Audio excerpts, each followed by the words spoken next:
Welcome to Rebel Life Boxing, where I talk boxing and anything in between. Make sure to catch new videos daily at 9 a.m., 9:30 a.m., 1 p.m., and 5 p.m. Also catch an early bird video weekdays at 6 a.m. Support the channel, and thanks for watching. After Errol Spence Jr. Put the beats down on Yordenis Ugas, you got his fans. They're just super confident in him when it comes to him whooping Terence Crawford, to the point you start to see a lot of comments like, how's Terence Crawford gonna deal with all that pressure? How is Terence Crawford gonna deal with all that pressure that EJ gonna bring? EJ gonna put that pressure on him. He ain't gonna be able to take that pressure bust pipes and all this other stuff. I've seen the comments. But here's the thing though. This is gonna be like short and sweet. Here's the thing. Terence Crawford, he's been in there with probably more different style fighters than Errol Spence. You gotta understand, he has about 10, 11 fights over Errol Spence. So he has more experience. So he's seen different styles. He's seen the boxer punchers. He's seen the outboxers. He's seen the swarmers.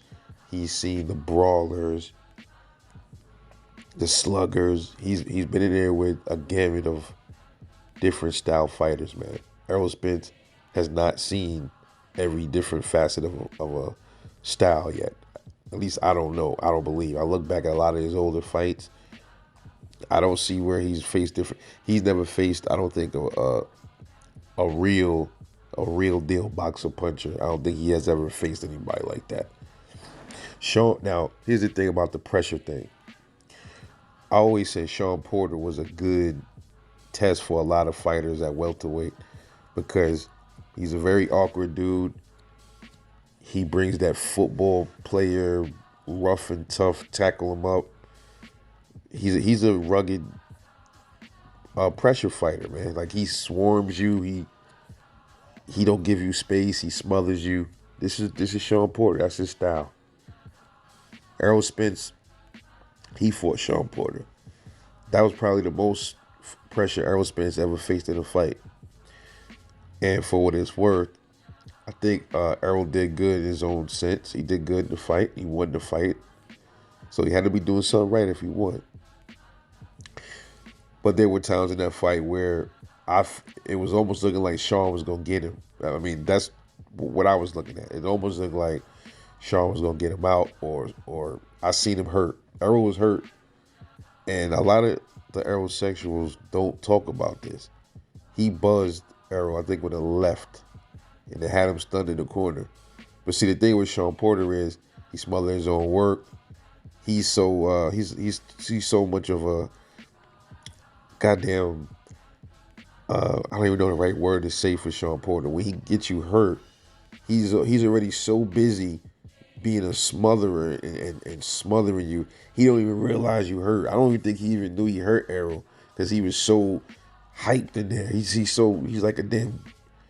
He's like a kid with ADD kid, bro. Like he be ping ponging all over the fucking ring. That's Shawn Porter. If you could deal with Shawn Porter's pressure, I think pretty much you could deal with anybody with any kind of pressure, because I don't think anybody at that division brings as much pressure as Shawn Porter. Now, when people say Terence Crawford, on the other hand, he fought Shawn Porter. He also had to deal with Shawn Porter's pressure. But if you can see the difference, it looked like Terence Crawford actually was handling Shawn Porter much better than Errol Spence was. And then let me just say this too. Shawn Porter buzzed Errol. Shawn Porter also buzzed Terence Crawford. I seen Terence Crawford get hit, but Terence Crawford never was physically shaken. He never was like buzzed where he was paused up. You didn't see that. So I don't want to hear nothing about this chin thing with Terence Crawford, because when he fought Shawn Porter did crack him with something, and he just laughed at it. Errol Spence shelled up, he clammed up, and was getting punched on. That didn't happen with Terence Crawford when he got hit by Shawn Porter. And mind you, this is Shawn Porter, right? He's supposed to be not this greatest of punchers, and he managed to buzz Errol. Somebody they say have a strong chin, right? Ugas buzzed Errol. Somebody they say got a strong, that's weak. They say Sean Porter's not a big puncher. They say Ugas ain't a big puncher.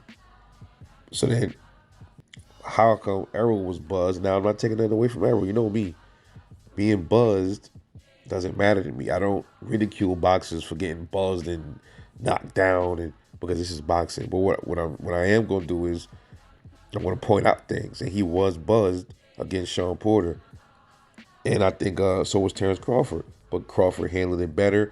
Crawford was turning him. He was moving Sean around. He handled Sean's pressure much better than Errol Spence did. It was almost like Errol Spence was getting overwhelmed in there. He didn't have the same angles. He couldn't. His footwork is because he doesn't have the footwork like Terence Crawford has. Just go back. You can see the fight is right there. Go back and watch both of them fight with Sean Porter, and you'll see exactly what I'm talking about. So the question is, can Terence Crawford handle the pressure of Errol Spence? And the short answer to that is absolutely. Why, if he can handle Sean Porter's pressure, that aggressive shit, how the hell is he not going to handle a slower paced Errol Spence, man? Oh, but Rebel, it's different with Errol because he's coming with the body work. Listen, man. If you think Terence Crawford is going to stand there and get punched onto the body, I got a bridge in my backyard that crosses the entire Atlantic Ocean for sale right now. That ain't going to happen, man. I keep telling y'all, man. I keep telling y'all this, man. There's levels to this shit, bro. And with all due respect to Errol Spence, he's a great fighter. He's a good fighter. He's not an excellent fighter. He's not a remarkable fighter to me. He's just not.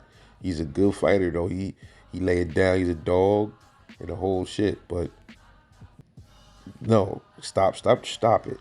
Stop it, Errol-sexuals. There's no way the pressure of Errol Spence is going to really affect Terence Crawford. And likewise, if Terence Crawford was put pressure on Errol, I think he can handle Terence Crawford's pressure because Sean Porter, I'm telling y'all, he might not be the biggest puncher, but that pressure is a motherfucker. That shit will throw you off your game. And if you can handle punches like that, if you can handle the pressure and the awkwardness of Sean Porter, I don't see nobody else with that same awkwardness or pressure. And everybody else is like turned down 3 notches or 2 notches from Sean Porter when it comes to pressure. So absolutely, if this fight happens, y'all gonna find out if Terence Crawford can handle his pressure. Absolutely.